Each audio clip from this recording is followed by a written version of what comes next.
brand new batteries, but the remote is not working. It's only just been months that I've used it. See, it lights, but there's no response even when you switch it off. I already tried restarting the unit, so I think the problem is not with the, I don't know. I think the problem is not with the battery. See, let me use this battery on the other remote.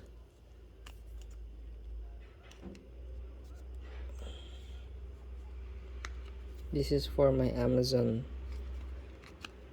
Fire Stick.